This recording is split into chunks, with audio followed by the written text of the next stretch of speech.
ಮಹೇಶ, ಏನು ಸಮಾಚಾರ ಇವತ್ತಿಂದು? ಏನಿಲ್ಲ ಅಣ್ಣ, ಅದೇ ಹಳೆ ಕೆಟ್ಟ ಸುದ್ದಿಗಳು. ಒಂದಾದರೂ ಒಳ್ಳೆ ಸುದ್ದಿ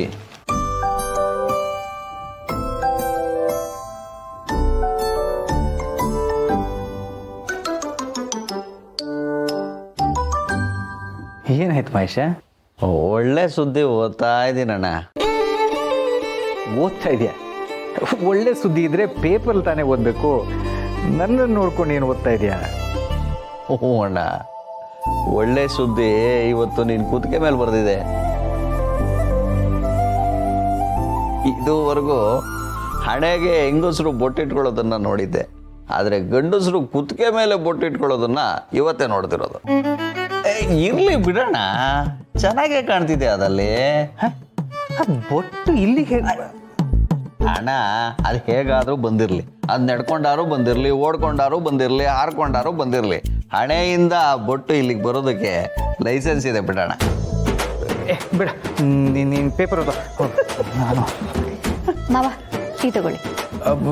ಟೀ ಟೀ ಬೇಡ, ನಾನು ಆಮೇಲೆ ಕುಡಿತೀನಿ. ಅಣ್ಣ, ಮಾವ ಯಾಕೆ ಹಾಗೆ ಹೋಗ್ಬಿಟ್ರು? ಏನಾಯ್ತು? ಓಲಿ ಬಿಡಮ್ಮ, ಅವನಿಗೆ ಇವತ್ತು ಟೀ ಕುಡಿಯೋ ಮನ್ಸಿಲ್ವಂತೆ.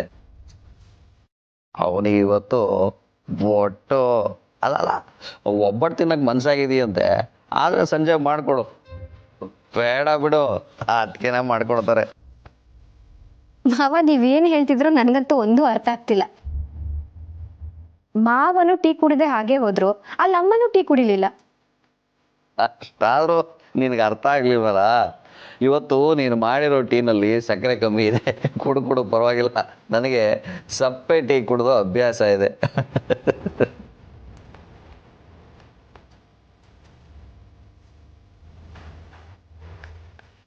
ಸಕ್ಕರೆ ಕಮ್ಮಿ ಇದೆಯಾ? ಸರಿಯಾಗಿ ಇದೆಯಲ್ಲ ಮಾವ? ಹೋಗಮ್ಮ, ಅವಿಗೆ ಟೀ ಕೊಡು, ಅವನೇ ಎಲ್ಲ ಹೇಳ್ತಾನೆ, ಹೋಗು.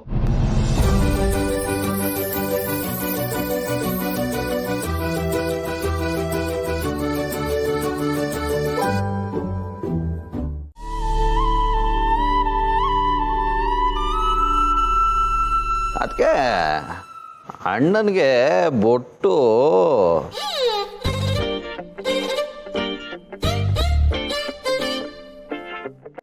ಮಹೇಶ, ಏನು ಹೇಳ್ತಿದ್ದೀನಿ?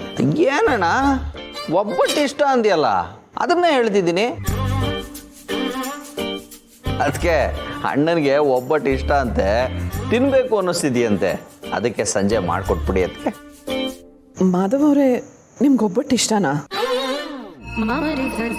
ಒಬ್ಬಟ್ಟು ಇಷ್ಟನೇ, ಬಟ್ ಬಟ್ಟ ಆ ಬೊಟ್ಟೆ ಯಾಕಣ್ಣ? ಇಷ್ಟ ಅಂದಮೇಲೆ ಬೊಟ್ಟು ಅನ್ನೋದನ್ನ ಬಿಟ್ಟು ಒಬ್ಬಟ್ಟು ತಿನ್ಬೋದಲ್ಲ. ಸುಮ್ಮನೆ ತಿಂಡಿ ತಿಂತೇನೆ. ಅಷ್ಟಕ್ಕೂ ಇಲ್ಲಿ ಏನಾಗ್ತಿದೆ? ನಿಮ್ಮ ಮಾತುಗಳು ಕೇಳಕ್ಕೆ ಸಿಹಿಯಾಗಿದೆ, ಆದರೆ ನಮ್ಗೆ ಅರ್ಥ ಆಗ್ತಿಲ್ಲ ಅಷ್ಟೇ. ವಿಷಯ ಗೊತ್ತಿಲ್ಲ ಅಂದ್ರೆ ಸಿಹಿಯಾಗಿರೋ ಟೀನು ಸಪ್ಪೆ ಅಂತ ಅನ್ಸುತ್ತೆ, ಆಗ ಟೀನು ಕುಡಿಬೇಕು ಅಂತ ಅನ್ಸಲ್ಲ ಅಲ್ವಾ ಮಾವ? ಈಗೆಲ್ಲರೂ ಸುಮ್ಮನೆ ಇದ್ರೆ ಸರಿ, ಇಲ್ಲ ಅಂದ್ರೆ ಇಲ್ಲ ಅಂದ್ರೆ ಏನ್ ಮಾಡ್ತೀಯಣ್ಣ? ಇಲ್ಲ ಅಂದ್ರೆ ಏನು ಮಾಡ್ತೀನಿ, ಸುಮ್ಮನಿರ್ತೀನಿ ಅಷ್ಟೇ.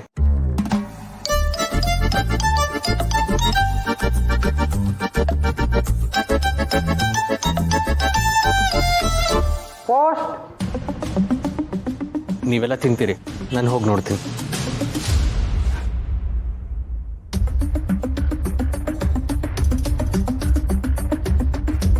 ಯಾರ ಹೆಸರು ಬಂದಿದ್ದೆ ಪೋಸ್ಟ್? ಸರ್ ಅಭಿ ಅಂದರೆ ನಾನೇ. ನಿಮ್ಮ ಹೆಸರು ಬಂದಿದೆ.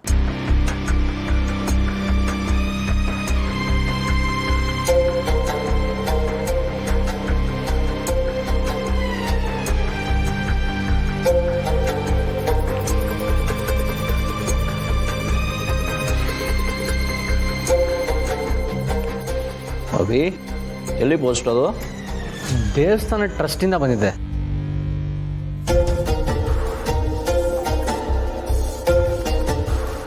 ನೀವು ಕೊಟ್ಟ ಹಣದಿಂದ ಮಕ್ಕಳಿಗೆ ತುಂಬ ಸಹಾಯವಾಗಿದೆ. ನಿಮಗೆ ತುಂಬ ಹೃದಯದ ಧನ್ಯವಾದಗಳು.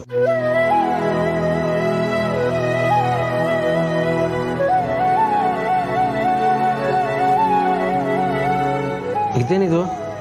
ನನ್ನ ಹೆಸರಲ್ಲಿ ಲೆಟರ್ ಬಂದಿದೆ. ನಾನು ಯಾವ ಟ್ರಸ್ಟ್ಗೂ ದುಡ್ಡೇ ಕೊಟ್ಟಿಲ್ವಲ್ಲ.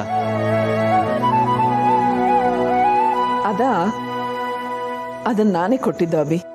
ನೀವು ಯಾಕೆ ನನ್ನ ಹೆಸರಲ್ಲಿ ಕೊಟ್ರಿ? ನಾನು ಹೇಳಿದ್ನ ನಿಮಗೆ ಕೊಡಿ ಅಂತ.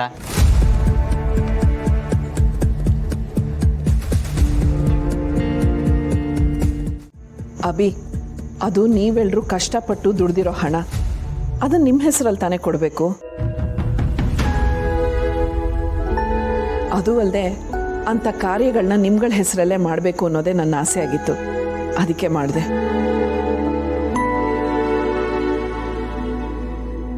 ತಾಯಿಯಾಗಿ ಮಕ್ಕಳ ಹೆಸರಲ್ಲಿ ಅರ್ಚನೆ ಮಾಡಿಸೋದ್ರಲ್ಲಾಗ್ಲಿ ದಾನ ಮಾಡೋದ್ರಲ್ಲಾಗ್ಲಿ ತಪ್ಪೇನಿದೆ?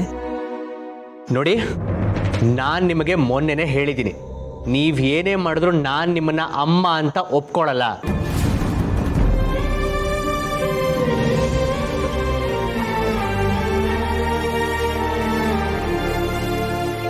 ನೀವು ಅಷ್ಟೇ ತಾಯಿ ಮಗ ಅನ್ನೋ ಸಂಬಂಧನ ನೆಪ ಮಾಡಿಕೊಂಡು ಈ ರೀತಿ ಎಲ್ಲ ಮಾಡೋದು ನನಗೆ ಇಷ್ಟ ಆಗಲ್ಲ.